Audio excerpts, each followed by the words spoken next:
Hi అండి, అందరికీ నమస్కారం. Welcome to my channel. ఈ వీడియోలో ఏపీ ప్రభుత్వ ఉద్యోగ పెన్షనర్లలో వీరికి ఇన్కమ్ ట్యాక్స్ రిటర్న్స్ ఫైల్ చేయాలా వద్దా సింపుల్గా ఇలా తెలుసుకోండి.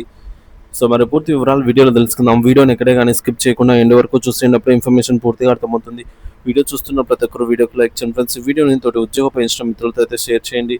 కొత్తగా చూస్తున్నవారు మన ఛానల్ ఇంకా ఎవరైనా సబ్స్క్రైబ్ చేసుకున్నట్లయితే వెంటనే మన ఛానల్ని సబ్స్క్రైబ్ చేసుకోండి. దీని ద్వారా నేను చేసే లేటెస్ట్ వీడియోస్ అన్ని మీ వరకు రీచ్ అవుతాయి. ఈ ఆలస్యం చేయకుండా వివరాల్లోకి అయితే వెళ్ళిపోదాము. ఫ్రెండ్స్, విషయానికి వచ్చినట్లయితే ఆదాయపు పన్ను రిటర్న్స్ ఐటీఆర్ ఎవరు ఫైల్ చేయాలి, ఎందుకు చేయాలని పూర్తి సమాచారం తెలుసుకుందాము. ప్రతి బాధ్యతాయుతమైన పౌరుడు తెలుసుకోవాల్సిన ముఖ్యమైన విషయం ఆదాయ పన్ను రిటర్న్స్ ఫైలింగ్. ఇది కేవలం పన్ను చెల్లింపులకి పరిమితం కాదు. నిర్దిష్ట పరిస్థితులలో ప్రతి ఒక్కరూ దీని గురించి అవగాహన కలిగి ఉండటం అవసరము. మీ ఆర్థిక లావాదేవీలు, ఆదాయం మరియు కొన్ని ప్రత్యేక ఖర్చుల ఆధారంగా మీరు ఐటీ రిటర్న్స్ ఫైల్ చేయాల్సి రావచ్చు. దీనివల్ల అనేక ప్రయోజనాలు కూడా ఉన్నాయి. మీరు ఖచ్చితంగా ఐటీఆర్ ఫైల్ చేయాల్సిన కొన్ని ముఖ్యమైన సందర్భాలు చూసుకున్నట్లయితే, మొదటిది ఆదాయపు పరిమితి. పాత పన్ను విధానం ఓల్డ్ ట్యాక్స్ రెజ్యూమ్ ఎంచుకుంటే మీ వార్షిక స్థూల ఆదాయము 2.5 lakhs దాటితే, అదే సీనియర్ సిటిజన్లకు అయితే 3 lakhs, సూపర్ సీనియర్ సిటిజన్లకు అయితే 5 లక్షలు.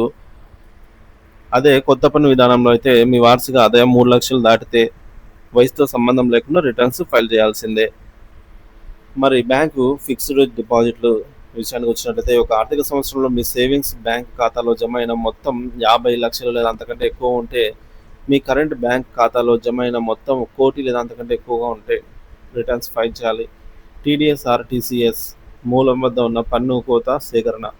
ఒక ఆర్థిక సంవత్సరంలో మీ టీడీఎస్ లేదా టీసీఎస్ మొత్తం 25,000 దాటితే, మీరు పన్ను పరిధిలోకి రాకపోయినా మొత్తం టీడీఎస్ ఆర్ టీసీఎస్ కట్ అయి ఉంటే రీఫండ్ క్లెయిమ్ చేసుకోవడానికి కూడా రిటర్న్స్ ఫైల్ చేయాలి.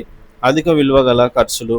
మీరు సంవత్సరానికి 1 లక్షకు పైగా విద్యుత్ బిల్లు చెల్లిస్తుంటే, మీరు లేదా మీ తరఫున మరెవరైనా విదేశీ ప్రయాణాల కోసం 2 లక్షల పైగా ఖర్చు చేస్తుంటే ఐటీ రిటర్న్స్ దాఖలు చేసుకోవచ్చు. విదేశీ ఆస్తులు లేదా ఆదాయం. మీకు విదేశాల్లో ఏమైనా ఆస్తులు ఉన్నా లేదా విదేశాల నుంచి ఏమైనా ఆదాయం వస్తున్నా తప్పనిసరిగా రిటర్న్స్ ఫైల్ చేయాలి. వ్యాపార లావాదేవీలు. మీ వ్యాపార టర్నోవర్ ఒక ఆర్థిక సంవత్సరంలో 60 లక్షలు దాటితే రిటర్న్స్ ఫైల్ చేసుకోవచ్చు. వృత్తిపరమైన ఆదాయం. మీరు వృత్తి నిపుణులైతే మరియు మీ వృత్తి ద్వారా గ్రాస్ రసీదులు ఒక ఆర్థిక సంవత్సరంలో 10 లక్షలు దాటితే రిటర్న్స్ ఫైల్ చేసుకోవచ్చు. పైన పేర్కొన్న ఏ ఒక్క నిబంధన మీకు వర్తించినా, మీరు వార్షిక ఆదాయ పన్ను పరిధిలోకి రాకపోయినా సరే, మీరు ఖచ్చితంగా ఆదాయ పన్ను రిటర్న్స్ను ఫైల్ చేయాల్సి ఉంటుంది. ఆదాయపు పన్ను శాఖ మీ వివరాలను ఎలా సేకరిస్తుందంటే, మీ పాన్ కార్డ్ ఆధారంగా చేసుకొని ఆదాయపు పన్ను శాఖ మీ అన్ని రకాల ఆర్థిక లావాదేవీలను పర్యవేక్షిస్తుంది. మీ ఆదాయాలు, పొదుపులు, టీడీఎస్ వివరాలు, అధిక విలువ గల కొనుగోళ్లు వంటి సమాచారాన్ని సేకరించి మరియు ఫామ్ 26ASలో పొందుపరుస్తుంది. ఫామ్ 26AS ఇది మీకు మీ వార్షిక పన్ను క్రెడిట్ స్టేట్మెంట్. ఇందులో మీ తరపున జమైన టీడీఎస్, టీసీఎస్, అడ్వాన్స్ ట్యాక్స్, అలాగే సెల్ఫ్ అసెస్మెంట్ ట్యాక్స్ వంటి వివరాలు ఉంటాయి.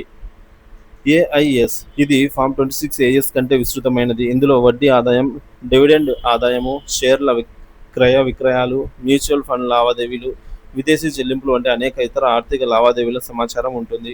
మీరు ఐటీఆర్ ఫైల్ చేసే ముందు ఏఐఎస్ ఫామ్ మరియు ఫామ్ 26ASలను తప్పనిసరిగా తనిఖీ చేసుకోవాలి. వీటిలో మీ సమాచారాన్ని మీ వద్ద ఉన్న సమాచారానికి వ్యత్యాసాలు ఉంటే సరిదిద్దుకోవాలి. వీటి ప్రకారం మరియు మీ వద్ద ఉన్న ఇతర ఆదాయాలు తగ్గింపులు చూపుతూ సాధారణంగా ప్రతి సంవత్సరం జూలై 1వ తేదీ లోపల ఐటీ రిటర్న్స్ను ఫైల్ చేసుకోవాలి. ఐటీ రిటర్న్స్ ఫైల్ చేయడం వల్ల కలిగే ముఖ్య ప్రయోజనాలు చూసుకున్నట్లయితే, ఆదాయానికి చట్టబద్ధమైన రుజువు. మీ ప్రతి సంవత్సరం ఫైల్ చేసే ఐటీఆర్ మీ ఆదాయానికి మీరు చెల్లించిన పన్నులకు అధికారిక రికార్డుగా నమోదు ఉపయోగపడుతుంది. ఇది మీ ఆర్థిక క్రమశిక్షణకు నిదర్శనము. చట్టపరమైన మినహాయింపులు మరియు తగ్గింపులు. ఐటీఆర్ ఫైల్ చేసేటప్పుడు ఆదాయపు పన్ను చట్టం ప్రకారంగా లభించే వివిధ మినహాయింపులు మరియు తగ్గింపులను క్లెయిమ్ చేసుకుని మీ పన్ను భారాన్ని అయితే తగ్గించుకోవచ్చు. టీడీఎస్ అదనపు పన్ను వాపసు రీఫండ్. ఒకవేళ మీ నుండి అవసరమైన దానికంటే ఎక్కువ టీడీఎస్ కట్ అయినా లేదా మీరు అదనంగా పన్ను చెల్లించిన ఐటీఆర్ ఫైల్ చేయడం ద్వారా మొత్తాన్ని వాపసు క్లెయిమ్ చేసుకోవచ్చు. రుణాలు సులభంగా పొందడము. బ్యాంకులు లేదా ఇతర ఆర్థిక సంస్థల నుండి గృహ రుణం, వాహన రుణం, వ్యక్తిగత రుణం వంటివి పొందడానికి గత 2 నుంచి 3 సంవత్సరాల ఐటీఆర్ కాపీలు తప్పనిసరిగా అడుగుతారు.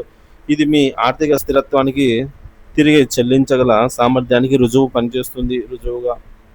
వీసా దరఖాస్తుదారులకు విదేశాలకు వెళ్ళడానికి వీసా దరఖాస్తు చేసేటప్పుడు కొన్ని దేశాల ఎంబసీలు మీ ఆర్థిక పరిస్థితిని నిర్ధారించుకోవడానికి ఐటీఆర్ కాపీలను సమర్పించమని అడుగుతాయి.